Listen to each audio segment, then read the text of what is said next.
നമസ്കാരം.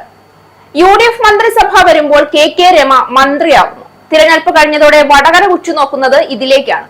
കേരള രാഷ്ട്രീയത്തിലെ തിരഞ്ഞെടുപ്പ് ഫലങ്ങൾ പുറത്തുവന്നതിന് പിന്നാലെ ഉയരുന്ന ഏറ്റവും വലിയ ചർച്ചകളിൽ ഒന്നാണ് കെ രമയ്ക്ക് മന്ത്രി പദമോ അല്ലെങ്കിൽ സ്പീക്കർ സ്ഥാനമോ ലഭിക്കുമോ എന്നത്.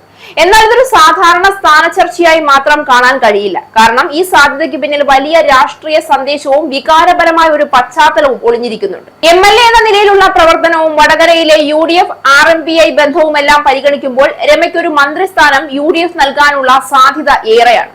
UDF ഇതിന് തയ്യാറാണ് എന്നുമാണ് വിവരം. എന്നാൽ മന്ത്രിസ്ഥാനം RMPI ആവശ്യപ്പെടുമോ എന്നതിൽ വ്യക്തതയില്ല. മന്ത്രിസ്ഥാനം മുന്നോട്ട് വെച്ചാൽ അത് സ്വീകരിക്കണമോ വേണ്ടയോ എന്ന കാര്യത്തിലും RMPI തീരുമാനമെടുത്തിട്ടില്ല.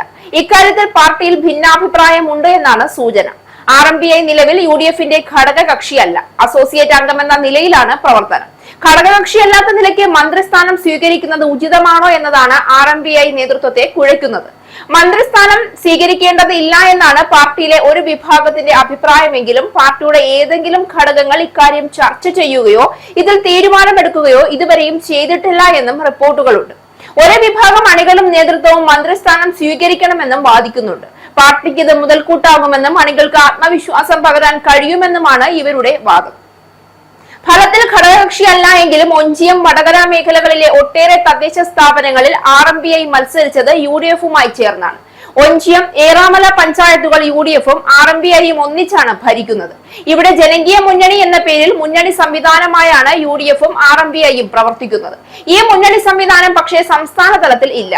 മന്ത്രിസ്ഥാനം വേണമെന്നോ വേണ്ടെന്നോ RMPI പറഞ്ഞിട്ടില്ല എന്നും അങ്ങനെയൊരു ചർച്ച ഉയരുന്ന സമയത്ത് പാർട്ടി ചർച്ച ചെയ്ത് ഉചിതമായ തീരുമാനമെടുക്കുമെന്നും RMPI സംസ്ഥാന സെക്രട്ടറി N വേണു പറഞ്ഞു. വടകരയിൽ നിന്ന് ശക്തമായ വിജയം നേടിയ കെ രമ വെറുമൊരു MLA അല്ല, ഒരു രാഷ്ട്രീയ പ്രതീകമായി മാറിയ വ്യക്തിയാണ്. ഭർത്താവായ TP ചന്ദ്രശേഖരന്റെ വധക്കേസിന്റെ പശ്ചാത്തലത്തിൽ അവരുടെ രാഷ്ട്രീയ നിലപാട് എല്ലായ്പ്പോഴും ശക്തമായ ചർച്ചകൾക്ക് വഴിയൊരുക്കിയിട്ടുണ്ട്. ആ കേസിൽ CPM പ്രവർത്തകർക്ക് ശിക്ഷ ലഭിച്ച സംഭവവും കേരള രാഷ്ട്രീയത്തിലെ ഏറ്റവും വിവാദകരമായ സംഭവങ്ങളിലൊന്നായി ഇപ്പോഴും തുടരുകയാണ്. ഇപ്പോൾ UDF ഭരണം രൂപീകരിക്കുമ്പോൾ രമയ്ക്ക് പ്രധാനപ്പെട്ട ഒരു പദവി നൽകുന്നത് വെറും രാഷ്ട്രീയ തീരുമാനമല്ല, മറിച്ച് രമയ്ക്ക് മന്ത്രിസ്ഥാനമോ സ്പീക്കർ സ്ഥാനമോ ലഭിച്ചാൽ അത് നേരിട്ട് പിണറായി വിജയൻ നേതൃത്വത്തിലുള്ള ഇടതുപക്ഷത്തിന് വലിയൊരു തിരിച്ചടിയായി മാറും. ഇവിടെ രാഷ്ട്രീയമായ അർത്ഥം വളരെ വ്യക്തമാണ്. TP വധക്കേസിന്റെ പശ്ചാത്തലത്തിൽ ഉയർന്ന വിമർശനങ്ങൾക്കും ജനങ്ങളുടെ വികാരങ്ങൾക്കും ഒരു മറുപടിയായി ഇത് കാണപ്പെടും.